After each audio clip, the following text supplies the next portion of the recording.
I think you famously said they're giving the title shot to the wrong Kai when you won in Perth. So I guess how's life been since then, and how long have you known this fight was happening? Because I think a lot of us assumed you would probably be on the Miami card, but instead you're fighting here on International Fight Week.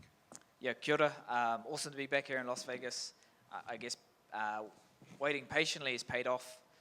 When the UFC kind of said, you're not on that Miami card, we're going to push it back. I had a feeling that something bigger was happening, and awesome to be here International Fight Week and to get rewarded, for my hard work and everything that we're doing in this division. Me and Pantoja are co-headlining one of the biggest cards of the year because they know we can deliver for the fans, and we're going to go after it. We're going to scrap, nothing but respect to Pantoja, but I want to take his head off, and I'm not leaving Vegas without that belt. I'm sure you heard the rumblings of them re-signing Kyoji Horiguchi. Was any part of you just like, oh no, this is going to happen again? Like they're going to give my title shot to someone else? I can't control any of that. I can only focus on myself. And what I've been doing since, not fighting is just getting better. I've stayed in the gym since pretty much the end of last year. When they gave that title shot to Kaya Sakura, I thought, okay, I'm surely going to be the next guy. I even DM'd Pantoja after the fight and saying, bro, you know who's next. Let's do it. And then, he's a man of his word. He said, yep, I want to do it. I want to test myself against the best guys. And, me beating Steve Ercik in the first round just put me at the top of the list every time you had a conversation of who's the next guy. I'm a fresh matchup. I've got a skill set that will give Pantoja problems. And we fought 9 years ago. I was a boy back then. Now I'm a man. I know what I'm fighting for. I've got a whānau and a family to provide for. And I'm in a great place mentally, spiritually, and physically coming into my career best. And you've been doing this for a long time. Fans of the media like to latch on to those storylines. And like you said, it was 9 years ago. But when you fought him back then, did you think he would reach this level? Did you see him as a future UFC champion when you fought all the way back on The Ultimate Fighter? Well, he was the number one pick. Yeah. The number one seed. And me on that Ultimate Fighter Season 24, I was the only one to get a knockout on that show. And when I got that knockout on my first fight, that's when I fought Pantoja, the number one guy. So I knew that, this guy's going to be around for years. And there's no surprise that he became a world champion. He's so well-rounded. But his biggest strength is he's so tough and durable. He doesn't mind getting hit. Like, he loves it. And when you think he's tired and you think you can get him out, he goes even harder and ends up, hurting you. So, we're prepared very well for Pantoja. Already fighting him once before. It was a 2-round fight. It's only an exhibition fight. You can't really compare that 9 years ago to now. I'm excited. I wasn't training out of City Kickboxing back then either. I was training out of Thailand. And then after that fight, after the Ultimate Fighter, that's when I went back to my hometown in Aotearoa, New Zealand, and started training under Eugene. So I feel like that's all the difference. Definitely did what I needed to when I was in Thailand and got me to a certain level. But when I came back home, that's when you saw the evolution of my game. To kind of go off of that, you've been in these big camps before, but a lot of your teammates have also been fighting around the same time, and maybe your coach has to split time and everything. So I guess what's camp been like now that it seems like all the focus can be on you to prepare for an undisputed title fight? Yeah, that's what I talked about with the commentators. It's been awesome being selfish and having all this attention from my coaches and my teammates because they can get the best out of me. There's nowhere to hide. I'm the person in the middle. I'm the guy getting ready for this title fight. So, I've got a great team at City Kickboxing. So much love for my coaches and my teammates that push me daily, and I've just helped myself since the start of this year, just grinding. I coach a rugby league team for wrestling, and they had a game here in Vegas earlier this year, and I didn't come because I knew I've got my own belt to win, and I just wanted to give my best chance, and that was just grinding, and that's why I feel like well prepared for this. I put myself in every bad position. I've had to fight my way out of it, and this dream, I've been fighting for 15 years now. Professionally, when I first made my debut, I was 17, and now I'm 32, coming into my prime, and I'm coming into my career best. So with all that experience, the highs and the lows, the setbacks, the learning curves, I'm still here fighting, and I clawed my way back to a title shot. So I'm excited for the challenge. Nothing but respect to Pantoja, but I'm not leaving Vegas without that belt. And in another interview, I heard you say something, I think the phrase was like, you sometimes watch your own work when you're fighting, like you'll land a big shot and you might, I was going to say, like, what exactly did you mean by that? But also, like, Pantoja seems like a guy you can't do that to, because even if you land flush, he's probably going to keep coming forward. So I guess what's it like preparing for someone like that? Yeah, when I said that, it's just, I believe in my power, my knockout power so much that, sometimes when I fight guys, it only takes 1 or 2 shots and you found that kill shot. But Pantoja, I know you're going to have to land at least 10 to 20 kill shots to get him out, and we're prepared for that. We're ready for the fire. I'm not taking a back step. I want to meet him in the middle, and I want to showcase all my skills and let him know that, yeah, you can't hurt me. I'm right in the middle, and I'm going to stay in his face. So even if he wants to get me to the ground, I've got the best takedown defense in this flyweight division. I've shown it time and time again against these grapplers, these wrestlers, these Klingons. The fans want to see knockouts, so that's what I deliver. Just last one for me. We've been interviewing you for a long time. We've seen your culture and your Maori everything. In the countdown, I think there's obviously, since in the last few years, there's been a lot of new MMA fans that might not have seen that side of you. So, I guess what's been, the reception or the feedback you've gotten from like American fans and international fans that may not like recognize that part of your life now that it's in the spotlight? Yeah, it's just been a big part of, I want to put the spotlight on my culture, me being of Māori heritage and my people, and especially in Aotearoa, New Zealand. That's what makes us special. That's what makes us unique. And, I want to carry that with me when I go into the octagon and in the UFC, and not just educate, but let everyone know where I come from, that I'm proud of who I am and what I represent. And like I said to DC when he asked me, how do you have all these knockouts on your record? And it is because I'm Māori. That's my superpower. And that's just me speaking my truth. And come Saturday night, I'll be representing our country, making everyone proud. And just know when I'm making that walkout, I'm representing all of us. Just over here. This will be Pantoja's 4th title defense. How do you think you compare to some of the contenders that he's fought before? Yeah, so stylistically, it's a great matchup.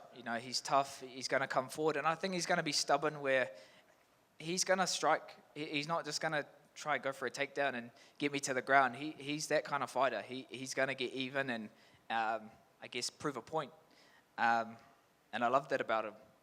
But it's going to get him hurt, and he's going to walk into a kill shot. And yeah, I'm just ready for a fight. I'm ready for a dogfight for 5 rounds. And wherever this fight goes, yeah, I welcome it. And he's never been finished. You say you want to take his head off. What kind of openings have you seen? When he gets tired, that's openings. When I see him getting a bit sloppy, maybe hands get dropped a little bit, and just yeah, whenever the fight is going through those scrambles and those in between exchanges, I want to capitalize on it. But yeah, I'm just ready for the challenge, and I've got 12 knockouts on my record. He's calling me the Mike Tyson of the flyweight division. I'm the first Kai Kara France of the flyweight division, so that's the name I'm living up to. And then last one for me, obviously, co-main event on a big card this weekend. What's your prediction for the main event?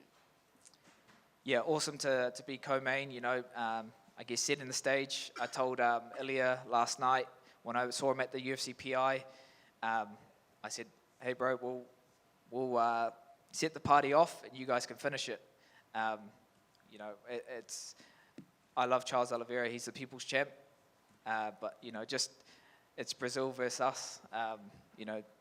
We're taking on these guys, and yeah, it's just exciting. So I feel like my heart says Charles, but my head says Ilya. He's got one of the best boxing styles in the UFC. Pound for pound, one of the hardest hitting fighters in the UFC. So yeah, I can't really pick, but yeah, there's your answer. Kai back here. Yep. Kai, you did an interview talking about growing up as a kid, that you were bullied and the emotional struggles with that. What would young Kai Kara France think of the man up here today about to challenge for the world title? Yeah, just that young, vulnerable, helpless kid that was getting picked on for being the smallest in this class. Just proud of how far you've come, not just as a fighter, but as a man. And yeah, just, look where we are, fight capital of the world. 15 years I've been fighting, and I was born to do this.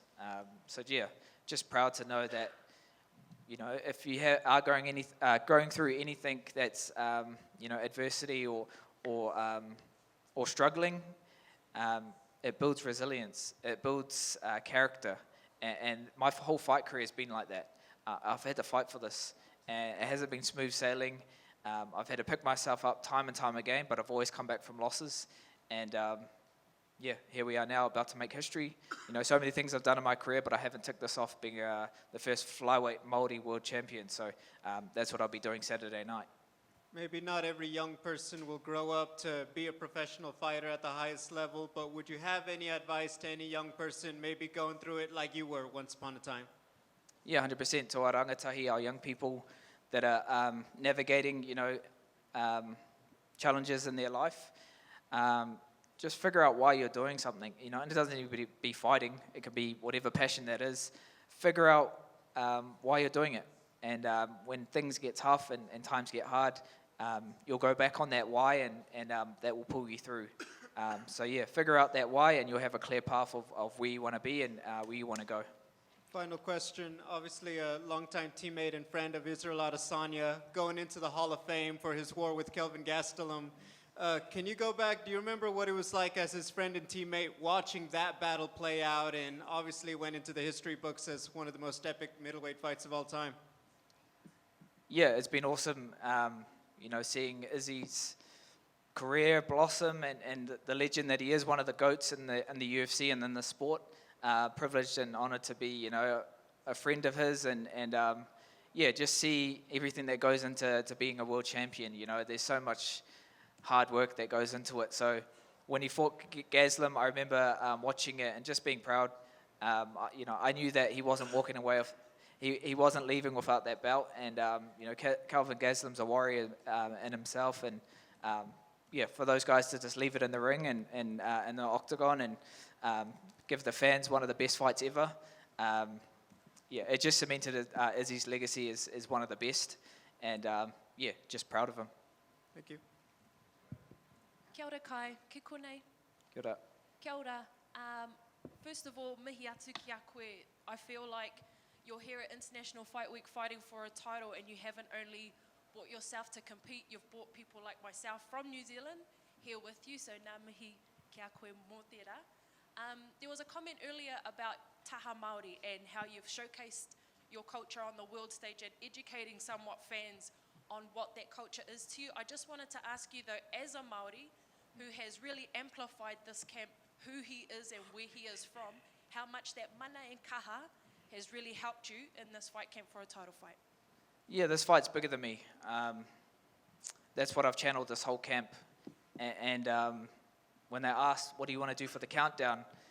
I'd already been a part of a kapahaka group, Te Poho o Hine Kahikura, under Jeff and Neti. And, before I had this title fight, I was training just to be around that knowledge, to be around my Māoritanga and to be immersed in ancient protocols that our tupuna would have done going into battle, but also just to be around that. And it's really strengthened my connection, to the whenua, to the land, and just, everything that embodies me. Before I'm a UFC fighter, I'm myself, I'm kaifare, and I'm Māori. So, this camp's been a lot different. So when the countdown asked, what do we want to do?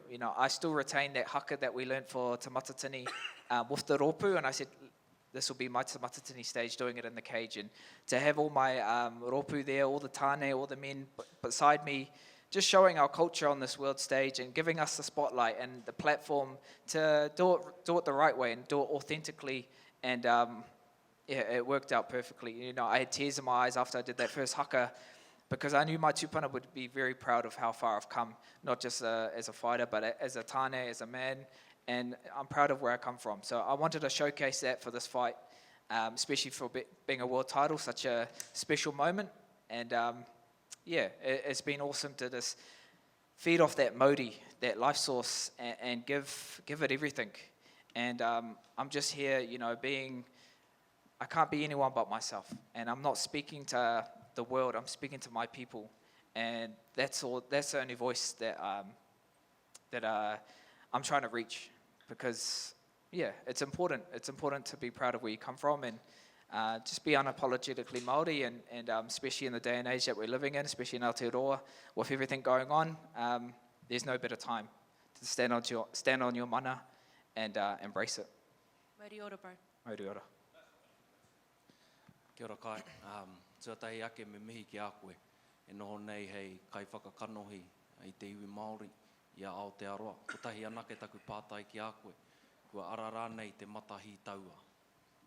Ko ara te mata hi taua. Kia ora, bro. Mauri ora. Cheers.